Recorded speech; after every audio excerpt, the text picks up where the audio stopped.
droit à sa place. On doit continuer dans la lutte pour le droit, afin que nous soyons au même pied d'égalité que les hommes. Aujourd'hui,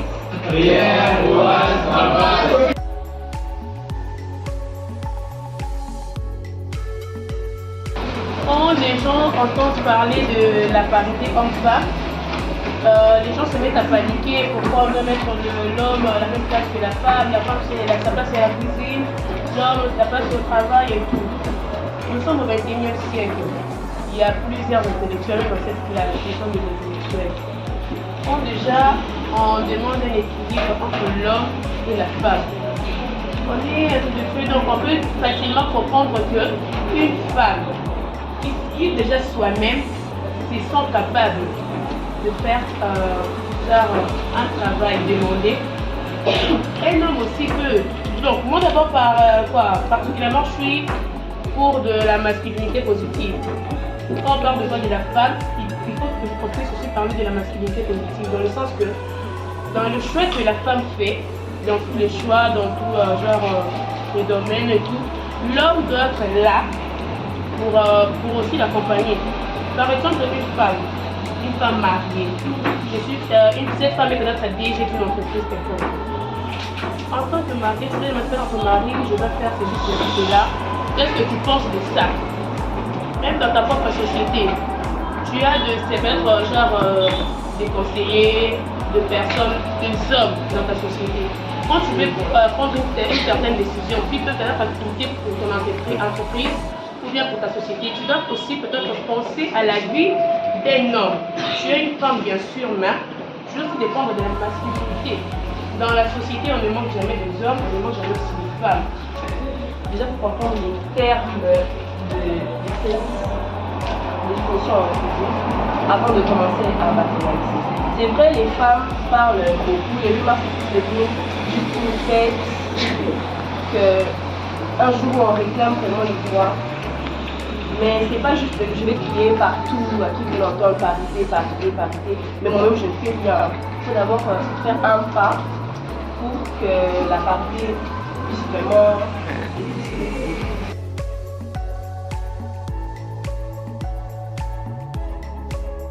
Absolument. Et qu'on doit réagir face à ça. Je ne sais pas par vous-même en fait, qu'est-ce que vous pouvez en fait de cette histoire d'évolution des droits des femmes? Historiquement parlant, la femme a eu le fait de pouvoir reconnaître ses droits par la Première Guerre mondiale.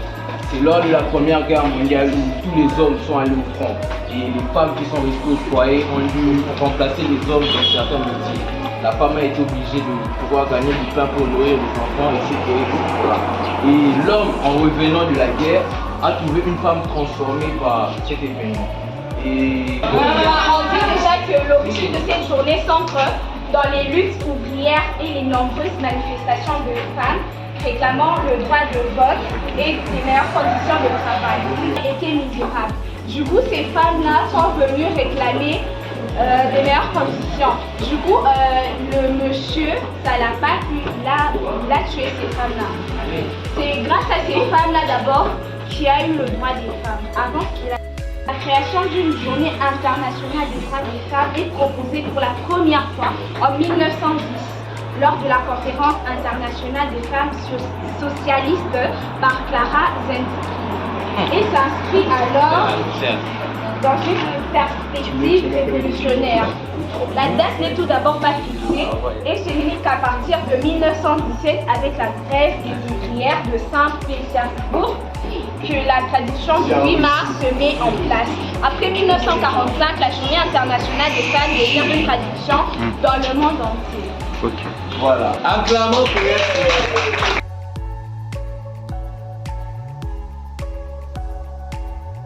dans les milieux numériques, il n'y a pas beaucoup de femmes, il y a beaucoup d'hommes. Et c'est pourquoi on voulait innover et faire attention le nombre de femmes dans les milieux numériques. Parce qu'il y a moins de femmes journalistes, il y a moins de femmes caméra-woman. Et c'est pourquoi on a voulu que les femmes puissent se sentir capables et à l'aise de faire un métier qui leur tient à cœur. Parce qu'en RDC, quand quelqu'un te dit je pars à l'hypathie, c'est comme si on lui dit que non, tu vas faire des branchements, quelque chose comme ça. Alors que pour être journaliste, tu ne peux pas juste se donner à des branchements, je ne sais pas moi quoi. C'est pourquoi la femme doit se sentir capable et fière de du métier qu'elle choisit elle-même, comme moi. Alors, quand tu as parlé maintenant dans l'architecture, il y a des professeurs qui donnent cours des hommes. Bien sûr, mais ce n'était pas que. À l'ancien temps, il n'y avait pas des professeurs femmes. De toutes les façons d'étudier dans l'architecture. Pourquoi? Toi, une femme, tu dois faire peut-être l'hôtellerie, l'hôtesse, ne pas faire l'architecture. Quand tu penses à tout cela, tu vas penser à toutes ces personnes anciennes. Je devais pas connaître la médecine, tu dois savoir que non, dans l'ancien temps, il y a des docteurs, il y avait que des hommes. Donc, on est référé à ces hommes. Mais pas penser seulement que non, moi-même, je suis là, je suis capable de le faire. Il y a des capacités, bien sûr, mais l'aide va toujours aider à aller de l'avant. Donc, certains métiers qui sont faits et pour les hommes et pour les femmes. Comme les hommes pensent que être dans l'éducation, c'est un métier de femme. Être dans le genre aider les travaux ménagers, être cuisinier, c'est seulement un métier de femmes. Alors que c'est un métier mixte. Les femmes, tout comme les hommes, peuvent faire ça. Et c'est pourquoi cette vidéo, je peux dire qu'elle donne une leçon morale de faire ce que vous pensez. Par exemple, je vais parler de moi-même. Moi, j'envisage être architecte. Mais il y a certaines personnes dans ma famille qui me disent que non, l'architecture c'est fait pour les hommes, c'est pas pour les femmes. Parce que dans ces métiers aussi, nous voyons un nombre réduit de femmes et il y a plus de hommes dans ces métiers.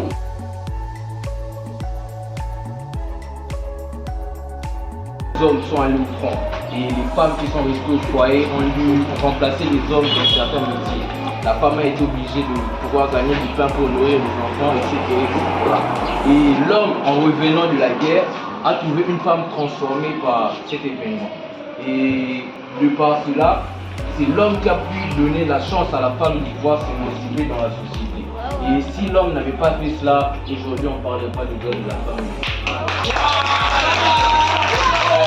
Vous avez parlé du fait que lors de la Première Guerre mondiale, les femmes n'aient pas participé.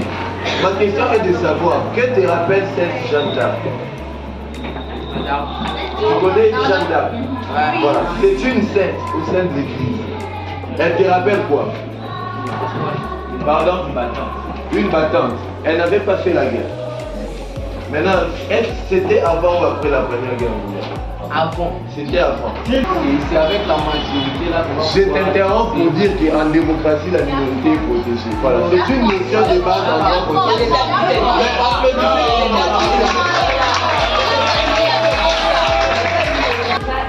Je viens de dire c'est vrai, certes, mais c'est venu après. Hier j'ai fait des recherches et on dit que l'origine des droits de la femme, déjà, il y avait un monsieur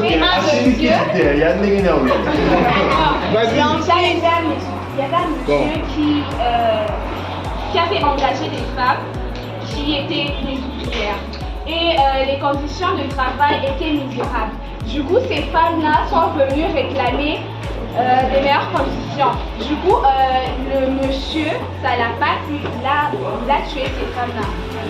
C'est grâce à ces femmes-là d'abord qu'il y a eu le droit des femmes, avant ce qu'il a dit. C'est des garçons ici. Vous êtes là pour côté de crier partout que non, c'est d'abord les hommes, des hommes, des hommes. D'accord, la création de la femme était passée par l'homme ou non, oui, n'est-ce pas? Mais il y a des femmes en ce moment qui sont des dirigeants des pays. Mais c'est d'abord la femme qui doit faire. Toi, tu penses que quand tu fais une bêtise et que tu parles chez papa, il ne va pas te taper. Il va te taper. Mais maman, elle comprend ça parce qu'elle sait que tu as un enfant. Arrêtez de contredire, tu dis maman des trucs comme ça.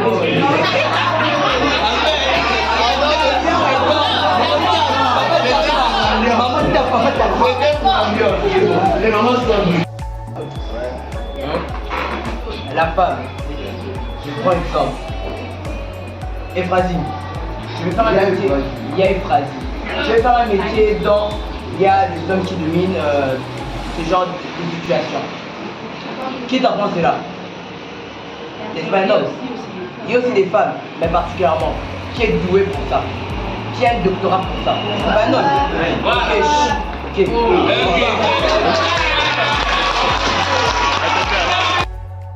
Valoriser vos droits. Enfin en Chine. En Chine, c'est plus les femmes qui dépassent les hommes en population. Mais qui postule? Femmes et hommes. Mais on vote qui? Un homme, gros faux. C'est calme. Enfin, Chine lui-même, il est au pouvoir. Mais qui le peut faire? Ce ne sont pas des femmes. Quand vous partez là-bas, Batier.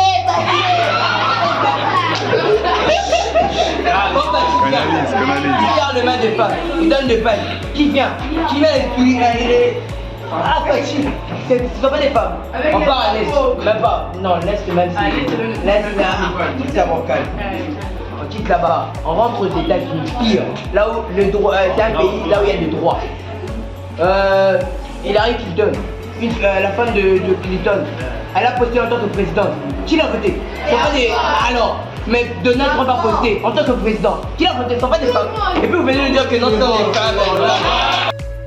Tu n'as pas dit que les femmes ne se présentaient pas, mais tu as dit que les hommes ne les votaient pas. Et pourquoi? Parce que vous, les hommes, vous pensez que les femmes sont incompétentes. Et pourtant, moi, je te dis, sur le point de vue intellectuel, une femme peut être plus compétente que toi en tout sauf en rien. Changeons les C'est la mentalité des gens qu'on doit changer. C'est pas que non, les femmes n'ont pas le droit d'être à la tête de quelque chose. Moi, je t'informe que la vice-présidente des États-Unis, c'est une femme. Et comment elle a fait? Elle a mis ses compétences devant elle. Elle a oublié tout ce que vous dites. Elle s'est sentie capable de faire ce qu'elle pouvait faire. Et c'est la mentalité de l'homme que nous devons changer. De ne pas prendre la femme comme un pion d'un jeu d'échecs, mais c'est une personne compétente avec tout le mental assidu pour faire ce que toi, homme, tu peux faire. Tu comprends? Moi, je peux te dire que tu as sûrement regardé cette vidéo, où il y avait deux avocats, un homme et une femme. Et la femme a su défendre son client avec les droits, tous les arguments possibles et son client a gagné les procès. Ça ne veut pas dire que l'homme dépasse la femme ou quelque chose. Comme on a dit, la parité ne doit pas être un slogan. 10 secondes. Ça ne doit pas être un slogan tout court. C'est la mentalité des hommes que nous devons changer. C'est cette mentalité que nous devons bannir de nos esprits. Et c'est ça l'effort de la bannière de la société. Parce que si on remarque bien, la société d'aujourd'hui n'avance pas parce qu'il n'y a pas de femmes à la tête des choses qui peuvent avancer. Comme on le dit, derrière tout grand homme se cache une grande femme. Mais toi, tu as déjà entendu derrière une grande femme se cacher un grand homme? Non. Non. Je dis que non, tu n'as jamais entendu ça et tu ne l'entendras peut-être jamais. Non, c'est sa mentalité que nous devons bâtir. Merci.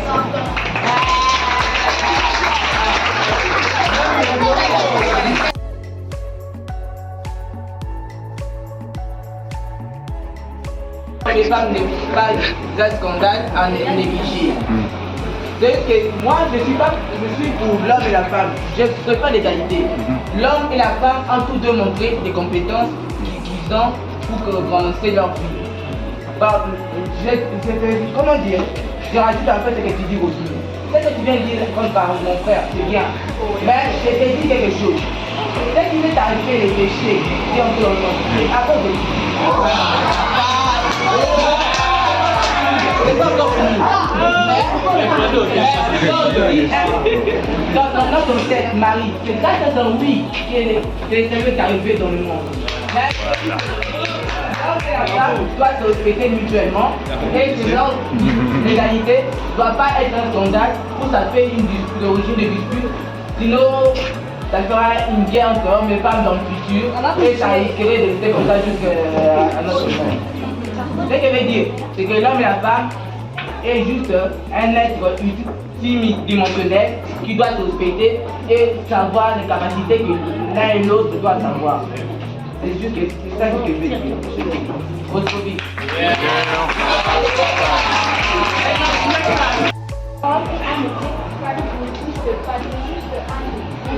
ne veux pas être là, tu es là toujours en train de dire non, les femmes sont comme ça.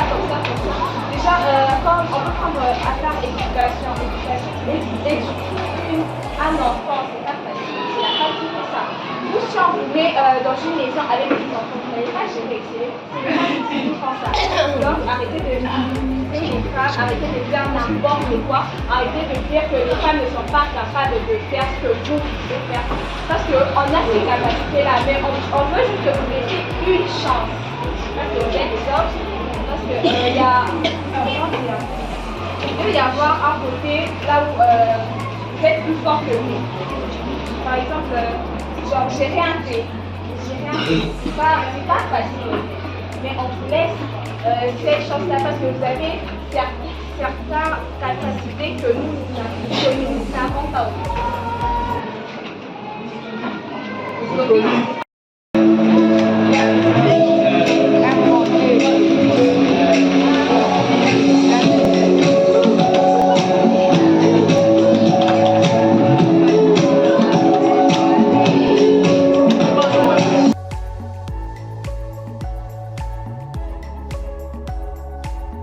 Il faut savoir s'humilier, je veux dire, se rabaisser pour avoir l'aide des autres, apprendre.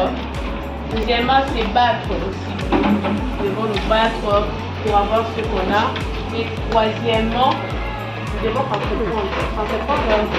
La fois passée dans la formation, il y a pas déjà parlé d'entreprendre. Entreprendre, ce n'est pas seulement attendre à avoir l'argent. Tu peux juste prendre un papier, tu écris des projets, et tu viens chez quelqu'un, tu lui donnes, donc tu lui proposes qu'est-ce qu'il faut, cette personne va t'aider. Et ça peut aussi nous aider genre au futur à être des femmes dynamiques. Pour ce vite, compétences. Et surtout, avoir la confiance en soi. Quand tu es sûr de toi-même et de tout ce que tu fais, te battre de tout ce que tu veux devenir, tu seras une femme dynamique. Votre vie? Tu ne peux pas aller au-delà de tes capacités. Mais si tu apprends en toi et tu travailles, tu iras au-delà de tes capacités. Il y a la détermination. On peut prendre l'exemple de l'électricieniste. Il s'est privé de certaines choses parce qu'il rêvait bien d'être meilleur que tous les autres joueurs. Il s'est donné des disciplines. Il y a Euphrasie a dit qu'elle voulait devenir architecte, devait prendre certaines disciplines, aller chez les bonnes personnes qui peuvent la conseiller à faire. Voilà, et puis l'argent et les richesses viendront vers toi. On part sur ce qu'on a envie d'avoir. Ça ne viendra pas vers toi. C'est comme on dit, le point, ça ne te donne pas ce que tu mérites. Lorsque tu ne mérites pas quelque chose, tu ne peux pas l'avoir. Tu dois travailler et puis il ne faut pas compter sur quelqu'un, je te dis non, parce que je l'ai, il ne dira rien. Il y aura un jour où cette personne-là ne sera pas là, je suis obligée de travailler seul. Voilà pourquoi il faut aussi te donner il faut avoir tes propres règles à toi. Je peux être là, la première fois que ça n'a pas marché, simplement je me dis assez fatiguée. Il faut encore, parce que si je reprends, je risque encore d'échouer. Il faut enlever cette peur-là d'échouer et de te dire, non, si j'échoue, je peux encore recommencer comme ça. Il y a qui, premièrement, avant de se fixer des objectifs, il faut d'abord se regarder en soi, regarder tes potentialités, ce que tu es capable de faire, ce que tu es capable de produire. Et en ça, ça va te permettre de te fixer et puis de mettre des disciplines pour aller de l'avant. Vous comprenez? Et ça dépend aussi de l'entourage. On peut te dire, tu n'arriveras pas à faire ça, tu n'arriveras pas. Mais il faut avoir de la détermination et du courage, comme dans l'histoire, plusieurs courage.